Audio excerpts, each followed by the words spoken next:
Hola, bienvenidos a Padre e Hijo Discuten Comics. El día de hoy vamos a hablar de Watchmen. Así es, vamos a corregir uno de los errores del programa, que es básicamente no haber hablado nunca de esta historia que cuando salió la película en 2007, 2008, por ahí, la gente la criticó mucho, la gente que no se dedica o que no lee cómics, porque pues decían hay una escena de violación, es una escena, o los superhéroes son malos, se comportan de maneras inadecuadas. Y un poco lo que no se entendió es que esta historia salió originalmente en 1985 de la pluma de Alan Moore. Básicamente en ese momento DC había comprado algunos superhéroes de Fawcett y le encargaron a Alan Moore como hacer una historia que relanzara a estos personajes dentro del universo de DC. Pero la historia de Moore fue precisamente tan oscura que decidieron crear su propio universo y entonces tuvimos esta joya que se llama Watchmen. ¿Qué es lo que hace Watchmen originalmente, Alan? ¿Tú sabes? O sea, ¿por qué fue tan polémica en su... sobre todo cuando se hizo la película? Yo creo que en la época que se hizo los cómics no fue tan polémica. Esta es la historia además más vendida como novela gráfica en el mundo. O sea, es la historia que ha batido todos los récords de venta desde muchos años, ¿no? Entonces, es muy importante para DC, es una money maker. Y como estamos viendo, no es la última vez que visitaríamos este universo. ¿Qué es lo que hace Watchmen también? Una cosa que lo que yo creo que hace es que en esa época y ahorita los héroes son como siempre de admiración. Ajá. Que tú los ves como yo quiero ser como ellos. Sí. Por eso todo de Batman, porque es el mejor hombre. No, bueno, pero de hecho, o sea, Watchmen precisamente a lo que vas es que los superhéroes tradicionales son blanco y negro, ¿no? O sea, sabemos quién es el bueno, sabemos quién es el malo, o hasta 1985 así era. Pero en esta vez confundes a los buenos con los malos. O sea, matan, violan. O sea, se hace una deconstrucción del medio en donde los superhéroes dejan de tener estos ideales y empiezan a actuar como lo que son o lo que serían en el mundo real, que es seres humanos, ¿no? Entonces los mueve la ambición, los mueve el ánimo de reconocer el consumo de poder. Algo que es muy importante es que Adrian Veidt, que es el hombre más inteligente. Es el hombre más inteligente del mundo y uno de los superhéroes, resulta siendo ¿qué? El gran ¿qué? Malo. El gran villano de la historia, pero ¿no? Realmente él todo lo hace para salvar al mundo. Así es. Entonces, a raíz de Watchmen es que los superhéroes, y principalmente los superhéroes de DC, porque los de Marvel ya tenían algunos problemas existenciales, pero a raíz de Watchmen es que los superhéroes de DC se empiezan a comportar o empiezan a tener este lado oscuro que vimos después en otras historias como Identity Crisis, ¿no? Entonces, ese es el gran valor que tuvo Watchmen. Llega Dan Didio a la compañía y más o menos para 2007-2008 que salió la película, decide hacer precuelas. Las precuelas no fueron tan buenas. Se llaman Before Watchmen. Before Watchmen. Y básicamente cuentan pues un poco de lo que hacía cada personaje antes de la historia de 1985. Alan Moore desde entonces dijo que DC se dedicaba a patear el caballo, un caballo que estaba muerto desde hacía 30 años. Y se supone que gracias a eso él como que se desfiló, no sé. Se deslindó de Watchmen. Así es, todas las adaptaciones que han habido posteriores, incluyendo la película, incluyendo Before Watchmen, siempre dicen basado en el cómic. Co-creado por Dave Gibbons. Dave Gibbons es el dibujante, no es el escritor. Y Alan Moore renunció a las regalías y renunció a que apareciera su nombre en cualquier adaptación de la obra, incluyendo Before Watchmen. Como comentaba yo, son historias no tan interesantes. Por ejemplo, la de Lori es una historia sobre los 60s, ¿no? Entonces semi-erótica, que no tiene nada que ver la profundidad que tuvo la historia original. Efectivamente, cada una pues trata temas así, violencia, erotismo, etcétera, pero no son historias que valga la pena recordar. En esa época hizo también Snyder la película. 300. Es el director de 300. Y él básicamente retrata cuadro por cuadro lo que es la historia, ¿no? Es lo que mucha gente se quejó, que es igual, que no tiene diferencia. Así es. Él tomó muy literal lo que aparecía, salvo el tema del final, ¿no? En donde en la historia original un calamar gigante es el que, además de una explosión psíquica, pero digamos ese es el final de Watchmen que no se ve en la película, ¿no? En la película se supone que es como una bomba. Así es. Y rápidamente contamos la trama de la de 1985, la original, que es precisamente esta idea en donde empieza con la muerte de The Comedian. The Comedian es un personaje tipo Punisher. Que en el inicio no se dice quién fue el que lo mató. Así es, se dedica, pues es bastante violento con sus víctimas, es el que intenta violar a la mamá de Lauren, ¿no? Pero todo esto está orquestado precisamente por otro de los héroes, que es Adam Byte, y la idea de él es salvar al mundo. ¿Por qué se llama Watchmen y por qué toma tanta relevancia el Doomsday Clock, que es el reloj del fin del mundo? Porque en esa época estamos en plena Guerra Fría, cuando se escribe Watchmen. Se supone que iba a haber una guerra nuclear entre los dos. Entre Rusia y Estados Unidos. Entonces lo que planea Adrian Byte es hacer que los dos países se unan por el calamar gigante. Así es. Y en esa historia, el personaje y en todo el universo de Watchmen, que siempre ha sido como el gran superhombre, el único que realmente tiene poderes, es el Doctor Manhattan, ¿no?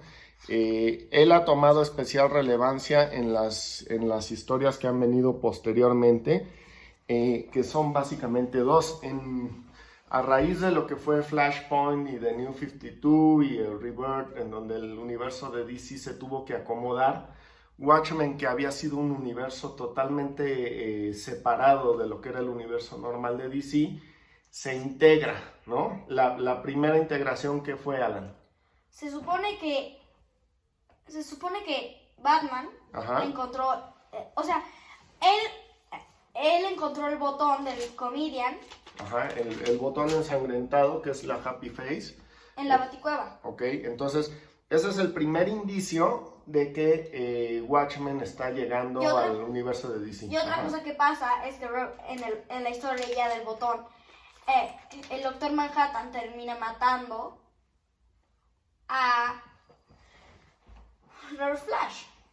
Ok, sí, efectivamente hay un par de episodios por ahí en donde no sabemos todavía qué es el Doctor Manhattan, pero una luz azul termina con, como dices, con Reverse Flash. También es el que salva al papá de Superman. Y al papá de Superman, que esa es otra de las historias que después hablaremos de ella cuando toquemos Superman. Jor-El parece ser que está vivo, ¿no? Entonces, pues son de las cosas que han ido cambiando. Y Geoff Johns produce The Doomsday Clock, que es una historia en donde finalmente se revela que precisamente el Doctor Manhattan está atrás de esta, para empezar, de todo el Rebirth, ¿no? Y de la integración de los universos. Y se supone que él cambia la línea temporal. Así es. ¿Basado en qué? En la idea de que toda la cohesión del universo de DC pertenece a un solo personaje, a Clark Kent. O sea, la línea temporal y todos los universos que han habido de DC tienen que ver con Superman precisamente. Ahora, la crítica que tengo de esta y de Watchmen de HBO, que vamos a platicar más adelante. Que aquí según yo, lo que me dijiste, es que el Doctor Manhattan es como más bueno, porque en la historia original y en la película se ve que no quisiera estar con él. No tiene Es sentimientos, déjalos en el momento en que se transforma él por un accidente nuclear en el Doctor Manhattan, porque era un ser humano normal hasta que queda atrapado en una máquina, él termina con todo o carece de sentimientos. ¿Cómo? Esta forma de ver el tiempo, que eso genialmente lo hace Geoff Jones y también la serie, en donde él ve el tiempo de manera paralela, todos los momentos de su vida están presentes, entonces sabe, por ejemplo, en la serie de televisión que va a durar o va a tener una relación de 10 años, ¿no? Con, ¿cómo se llama el personaje de...? Bueno, con... Night. Ajá, Sister Night. Sister Night. Y sabe que va a terminar trágicamente y sabe que al día siguiente de que la conoce van a cenar. Esos movimientos del tiempo que vienen de un capítulo original de Watchmen, también lo hace Geoff Jones dentro de Doomsday Clock. Por ejemplo, Y eso es lo que le permite conocer que Superman es el hilo conductor de todo el universo de DC. Además, el Doctor Manhattan dice una parte importante, que no es multiverso, es metaverso. Así es, bueno, él lo que define es que dentro de ese gran multiverso, la línea temporal en donde Clark Kent se mueve es el metaverso. Y ese es el que realmente influye en todo lo que ha sucedido. De hecho, New 52 ya es un universo que se contiene dentro del multiverso. Pero a lo que íbamos es que precisamente Doctor Manhattan en la serie original es totalmente insensible. Y tanto en Doomsday Clock como en la serie de HBO vemos que tiene todos estos sentimientos, es capaz de enamorarse, es capaz de sacrificarse. Cuando en la serie original Él no puede. su idea y lo establece cuando se da cuenta que los personajes cercanos a él han tenido cáncer, es un cuerpo vivo y uno muerto, tiene exactamente el mismo número de partículas, ¿no? Entonces, esa idea en donde Manhattan se humaniza más en las nuevas historias, probablemente es algo que a Alan Moore no le gustaría, ¿no? De hecho, no le gusta que adapten esa obra a cualquier otro medio, pero esa parte yo creo que menos. La serie de HBO, ¿qué te pareció? A mí me gustó. O sea, aunque también tengo esa queja, Ajá. a mí se me hizo muy interesante. La música es muy buena. La música es de Nine Inch Nails, de Trent Reznor. Y lo mejor, de lo mejor, es Ozymandias, el personaje. Ok, eso te gustó mucho. Es muy curioso porque Doomsday Clock sigue mucho la estructura de la historia original de Watchmen. Es decir, el cómic de Geoff Jones no deja de ser un velado homenaje, o más bien un homenaje a la historia original. La serie se separa completamente de lo que es Watchmen y habla de qué tema. Del racismo. Del racismo. Es una serie que habla mucho sobre el racismo en América. De hecho, los grandes villanos es la Séptima Caballería, ¿no? Que se supone que son como el Ku Klux Klan. Así es. Y tiene toda esta idea, aunque aparecen varios personajes originales, también introduce personajes nuevos. No le da miedo hacer eso, lo cual creo que es muy importante, ¿no? Hay un heredero de Rorschach, que es este hombre que anda con la máscara tipo... como si fuera un espejo. Como si fuera un espejo. Que luego explican que él tuvo un ataque por el calamar. Así, él es una de las víctimas del ataque del calamar, que se salvó por precisamente estar en una casa de espejos. Entonces se da cuenta que si hubiera otro ataque de ese estilo, tendría mayores ventajas o no moriría si trajera esa máscara. Adrian Veidt es otro personaje muy interesante, lo que decía Ozymandias, está atrapado, primero no sabemos dónde. Y luego se dice que es una parte de... Yo creo que es la luna. Así es. Sister Night, tanto la actuación de quien la interpreta como el personaje es sumamente interesante, ¿no? Es una afroamericana nacida en Vietnam, porque recordemos que en el universo de Watchmen, quien ganó la guerra de Vietnam fueron los Estados Unidos, entonces se anexaron Vietnam como un nuevo estado dentro de los Estados Unidos, entonces ella nace allá. El presidente, y eso lo sacan incluso en Doomsday Clock, es Robert Redford, ¿no? Entonces, después de Richard Nixon, lleva Robert Redford toda la vida siendo presidente. Ajá. Que se supone que eso también lo intuyen desde Watchmen. Así es. Robert Redford, actor, va a ser el nuevo presidente, y que Ozymandias fue el que lo colocó ahí. Entonces, es una serie que si uno es fan de Watchmen va a encontrar muchos elementos que hablan que conectan, pero a la vez es una historia totalmente nueva y distinta. Entonces vale mucho la pena, sobre todo por esta idea en donde si la original hablaba de construir el medio de los superhéroes, ¿no? Y entender un poco más cómo actuaría un superhéroe en el mundo real. La serie de Watchmen habla de uno de los problemas que Estados Unidos no se ha podido quitar a la fecha, y que es este racismo latente, sobre todo en algunos estados del sur, ¿no? Y eso más el manejo que tiene sobre los personajes, ¿no? Lo que dices de Ozymandias, la propia Lori, que ya es ahora un agente del FBI. Eso a mí no me pareció de todo padre, porque además ella atrapa justicieros. Ella que en el pasado fue una justiciera y estuvo en un equipo de justicieros. ¿Por qué? Encontramos también el origen de